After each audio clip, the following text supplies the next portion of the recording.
I arrived at the Drake long before most of the guests, slipping into the grand ballroom while the staff adjusted table linens and polished glassware. The chandeliers sparkled over rows of white lilies, and through the tall windows, Lake Michigan stretched gray and endless, with the sand of Oak Street Beach dusted in morning frost.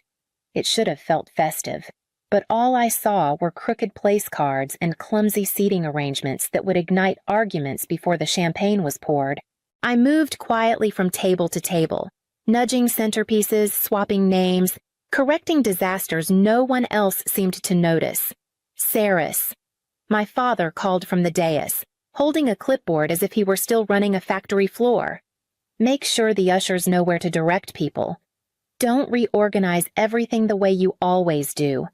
Yes, Dad, I answered, smoothing down a silver runner he hadn't noticed was twisted. It was never a request. Always a directive. Marla, my mother, appeared at my shoulder, gaze sweeping me like an inspector. That navy dress, she murmured. So severe. You look like you're heading to a board meeting, not your sister's wedding. I pressed my palm over the silk, the cut as elegant as it was practical. Good morning to you. Too. Mom. She didn't answer, only turned to point out how radiant Elodie looked in her gown, as if I were a shadow beside her light. By 9, a cluster of relatives had gathered near the entry. My cousin smirked, telling anyone who would listen that my little cabin up north must be cozy. Laughter spread easily, none of them realizing that cabin was a lakefront house in Lake Geneva, bought outright with years of work they never cared to ask about. I stayed silent, steadying a vase of roses while they chuckled. Last month I had transferred $50,000 to cover the band and the extra flowers. Yet no one mentioned that. My contributions were never spoken of, as if generosity was just another obligation to be crossed off. I set down the last glass, the ballroom bright and ready for photographs, when I heard my aunt's voice rising over the chatter. She wanted me at the head table to double-check the final touches, a summons disguised as inclusion. I walked slowly toward her, already bracing for the next reminder of how little space I truly held in this family. Growing up, the script had always been the same. Elodie was the darling praised for her sweetness, her charm, her so-called grace. I was the difficult one, the daughter who asked too many questions, who preferred books to dances, who turned down suitors because I wanted something larger than small-town approval. Too independent, they said, as if ambition were an illness that needed curing. Now, as adults, the pattern had hardened into habit. Elodie glided through rooms collecting compliments, while I was met with polite nods that quickly turned into whispered critiques. I knew the subtext well. She was the daughter they wanted. I was the daughter they tolerated. Behind the scenes, though, the cracks in their performance were clear. My mother's obsession with appearances had sharpened as their finances thinned. Her retirement accounts had dwindled after years of overextending for charity galas and country club dues.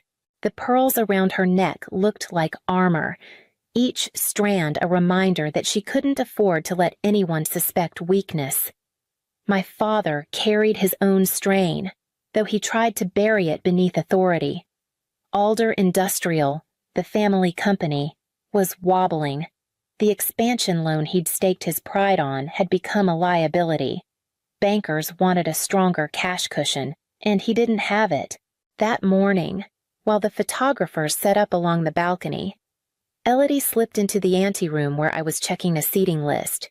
Her veil brushed against my arm as she leaned close, her smile as soft as her tone was sharp. "You'll do the right thing for me, won't you?" I looked at her, my sister dressed in layers of satin and expectation, and saw what she meant. Not a request, not gratitude, but assumption. In her mind, the lake house I had built from a decade of work was already hers. I folded the seating chart and placed it on the table without answering. Entitlement cloaked in the language of family love was still entitlement. I stepped into the corridor that ran behind the ballroom, intending only to catch a moment of quiet. Voices carried through the half-open service door, low but unmistakable my parents'. Gideon's tone was practiced, the cadence of a man rehearsing lines. After the champagne toast, I'll announce that Saris is giving the lake house to her sister as a wedding gift. It'll bring the house down.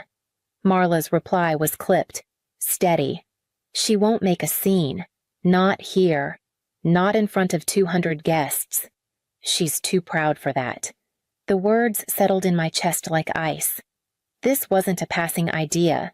They had built it into the evening, polished and rehearsed, counting on my silence to seal it. The thought of my name, my property, being used as stagecraft made my jaw tighten. I leaned against the wall, remembering a meeting from 2 years earlier. Harlan Co. had pressed a contract across his desk, his eyes sharper than usual. Clause 15.3, he'd said, tapping the page. Right of first refusal. Anti-coercion protection. If anyone tries to force you to transfer that property, we intervene. Family included. I'd laughed then, embarrassed by how extreme it sounded, but he hadn't smiled. You'll thank me one day. That day had arrived. The lake house wasn't just real estate, it was my sanctuary. The place where I worked late on strategy calls with Singapore. The reward for 10 years of red-eye flights and 80-hour weeks. They weren't asking me to share in celebration. They were scripting a spectacle meant to strip me of choice. From the ballroom came the muffled rise of strings as musicians tuned their instruments. The air in the hallway smelled faintly of lilies and polished wood, but beneath it all was the sour taste of betrayal. I straightened, smoothed my dress, and walked back toward the light of the chandeliers. If they were ready to set the trap in front of the crowd, then they had forgotten one thing: I was no longer the daughter who stayed silent. The band had just finished its set when my father rose, spoon tapping against his champagne glass. The chatter softened, chairs scraped into neat rows of attention, and 200 guests turned toward the head table. Gideon Alder was in his element, smiling like a statesman, microphone glinting under the chandeliers. Family, he began, his voice booming across the ballroom, is what gives us strength. Tonight, we celebrate Elodie and Brian, their union, their promise. And because family means everything to us, we have a gift to share. I felt the shift before the words left his mouth. The script I had overheard was about to be performed. Saris, he said, sweeping an arm toward me as though I were complicit, has graciously agreed to give her sister the Lake Geneva house as a wedding present. The room erupted applause, gasps, murmurs of admiration.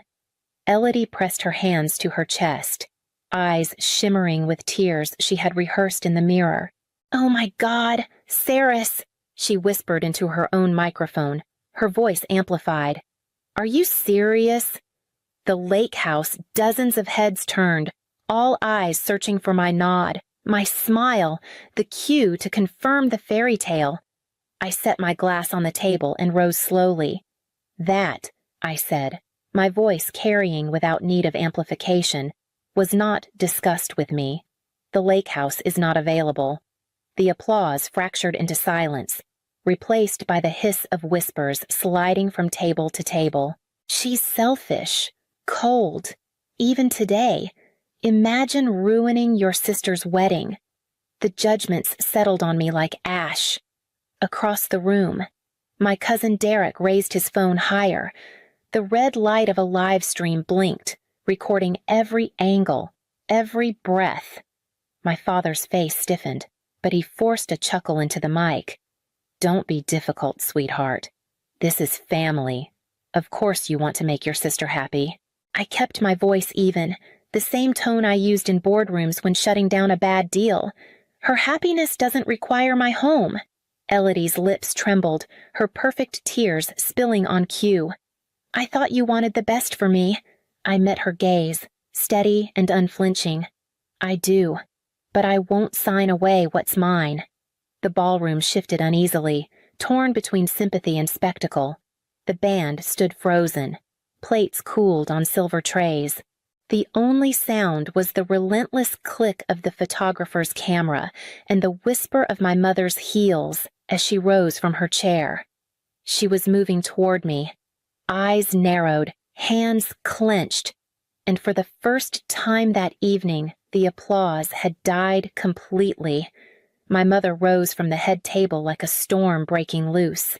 The chatter had already thinned to silence, but her heels struck the floor like punctuation, each step sharper than the last.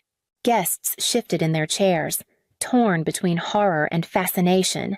Phones tilted higher, the glow of live streams spreading through the room like sparks across dry grass. She closed the distance, her voice cutting through the stillness. "Ungrateful," she hissed. The word meant only for me, but carried by the microphone still clutched in her hand. "After everything we've given you, after every sacrifice we've made, you dare humiliate us." I stood rooted, my hands steady at my sides, my breathing slow. I had been in boardrooms where millions hung in the balance, where older men tried to bait me into faltering. This was no different. Her hand rose before I could even decide how I might answer. The crack of flesh against flesh echoed through the ballroom, sharper than the strings, louder than the clinking of crystal. My head snapped to the side. Heat flooded my cheek, and a stunned silence fell over the room. Something small and bright flew across the marble my diamond earring, the one I had bought for myself after closing the Soul deal.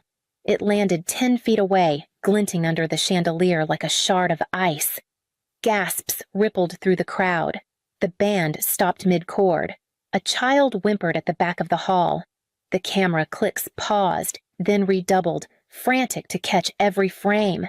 And above it all, the live stream's red dot kept blinking, relentless, broadcasting to whoever cared to watch. Marla froze, her arms still half lifted, her chest rising and falling in shallow bursts. Around her, faces registered shock, pity, even admiration for the spectacle. Gideon half rose from his chair, then faltered, as if the weight of 200 witnesses had pinned him down. I straightened slowly, smoothed my dress, and turned without a word. My heels echoed as I crossed the ballroom. I reached the earring, bent down, and picked it up with deliberate calm, sliding it back into place. I adjusted the clasp until it held. The room remained hushed, as though every person there had forgotten how to breathe. I lifted my chin, met my sister's wide eyes across the dais, and said clearly, "Congratulations." Elodie. No apology, no retreat, no breakdown. Just those words, measured and final. Then I turned, collected my clutch from my chair, and walked through the heavy doors at the edge of the ballroom. The cold air outside hit like a wall. Lake Michigan's wind funneling down Michigan Avenue, sharp enough to sting. My cheek burned hot where her hand had landed, but my mind had never felt clearer. I inhaled the winter air, pulled my coat tighter, and started down the stone steps. The cameras behind me still flashed, the murmur of chaos swelling as the doors closed. Inside, they could tear each other apart. Out here, the path forward was mine alone. The glass doors of the Drake swung shut behind me, sealing in the noise of panic and whispers.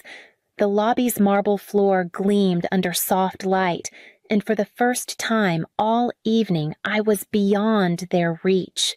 My cheek still throbbed, but I didn't raise a hand to it. Pain wasn't the point anymore.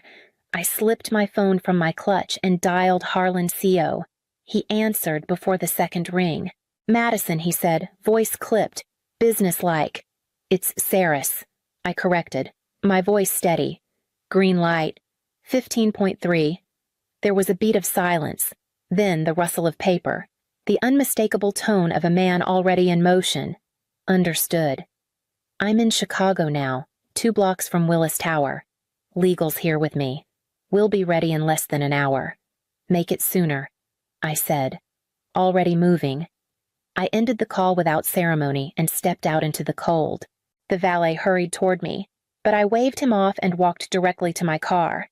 The wind off Lake Michigan cut sharper than glass, but it cleared my head as I slid behind the wheel.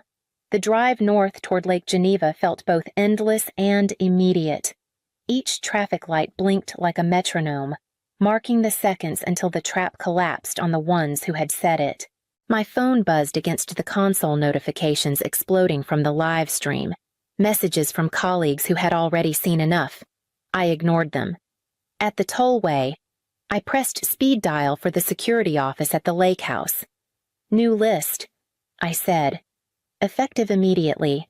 No entry without my explicit authorization, especially family." "Yes, Ms. Alder," came the reply. Calm, professional. Exactly what I needed. I hung up and watched the dark ribbon of highway stretch out ahead. The house they thought they could take with applause and pressure was now fortified with law and foresight. The game had shifted. They believed they had staged the perfect humiliation. Instead, they had handed me every witness, every record, every proof I could ever need. The trap had snapped shut, but not on me. By the time I reached the state line, my phone buzzed again. Harlan's text was brief. In the ballroom, standing by. Back in Chicago, the reception had turned into a spectacle. Guests milled in uneasy clusters, whispers rising louder than the band ever had. My mother paced like a caged animal. My father kept checking his phone, and Elodie clung to Brian's arm, her tears timed for maximum sympathy. Then the doors opened and Harlan CO walked in. Tailored charcoal suit, expression cool as steel, 2 attorneys flanking him with leather briefcases. Conversations died mid-sentence. The room tilted toward him as if gravity itself had shifted. He didn't take the microphone. He simply spoke, his voice carrying with unshakable authority. "My name is Harlan CO. I am the CEO of CO West Capital and owner of 40% of Alder Industrial Fabrication." The silence broke into gasps. My father's face drained of color. "I've reviewed the live stream from this evening," Harlan continued, holding up a phone one of the attorneys had cued. "I saw a public attempt to coerce an executive into relinquishing corporate property. I saw an assault broadcast to thousands. Both are unacceptable." He set the phone on the head table, its red light still blinking. For clarity, the Lake Geneva house was part of Ms. Alder's compensation package. It is legally protected under Clause 15.3 of her contract. Any attempt to pressure her into surrendering it is null, void, and actionable. The attorneys opened their briefcases and spread documents across linen stained with spilled champagne. Pages rustled, pens clicked. Harlan's gaze cut to my parents. "You have 48 hours to issue a public apology to Ms. Alder acknowledging her property rights and professional achievements. Fail. And I will exercise my rights as shareholder to convene an emergency board meeting. I doubt your creditors will enjoy reading why." Marla's scream tore through the air, shrill and disbelieving. Gideon sagged in his chair, sweat glistening at his temples. Elodie's perfect mask trembled, her smile collapsing into something raw and ugly. And through it all, I knew this wasn't rescue. This was the contingency I had built, finally unfolding exactly as designed. By morning, the live stream had spread beyond wedding guests and curious relatives. Vendors in Elk Grove forwarded clips to each other, shaking their heads at the Alder names spoken over and over. Within hours, 3 long-term suppliers announced they were reviewing contracts, their cautious phrasing hiding what everyone knew they were distancing themselves. At noon, the first major blow landed. Patterson Logistics, worth $3 million annually to Alder Industrial, canceled their renewal outright. The email leaked almost instantly, circulated among industry groups as proof that the fallout was real. My father's calls to the board went unanswered. His name, once tied to steady reliability, now trailed words like coercion, assault, and liability. The photographs arrived next crisp. high-resolution shots from the wedding photographer, who had quietly sent duplicates to Sayo West's legal team. My mother's hand suspended mid-swing, my head turned from the force, the earring glittering in mid-air. Each frame was sharper than memory. Impossible to deny. The attorneys cataloged them carefully, evidence prepared in case the family thought denial was an option. Marla tried a different tactic. She went online, writing a furious post about betrayal, selfish daughters, and what family should mean. But screenshots spread faster than her words could be deleted. Comment sections filled with strangers dissecting her tone, her entitlement, her cruelty. What she thought was defense became permanent record, each share another nail in the coffin of her reputation. I said nothing. There was no need.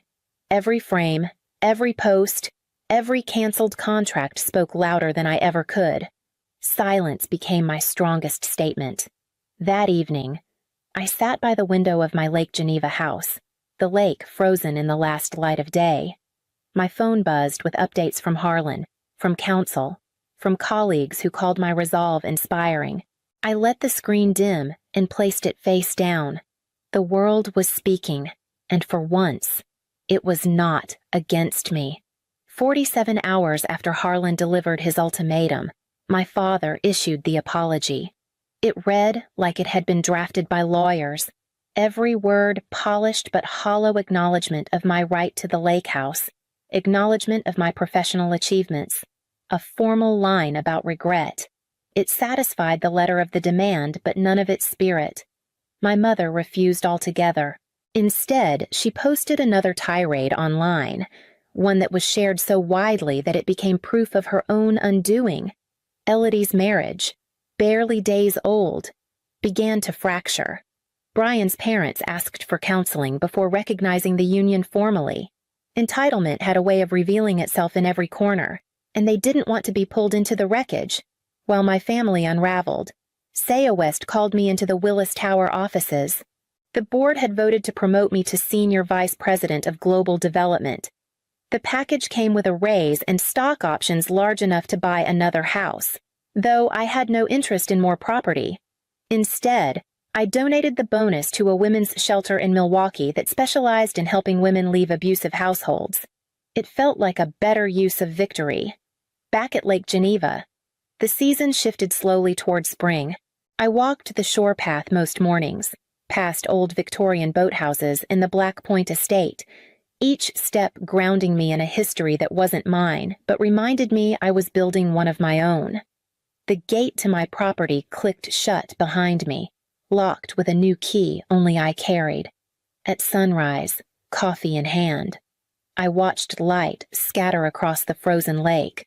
No one asked, no one demanded, no one expected. I existed without permission, and that was enough.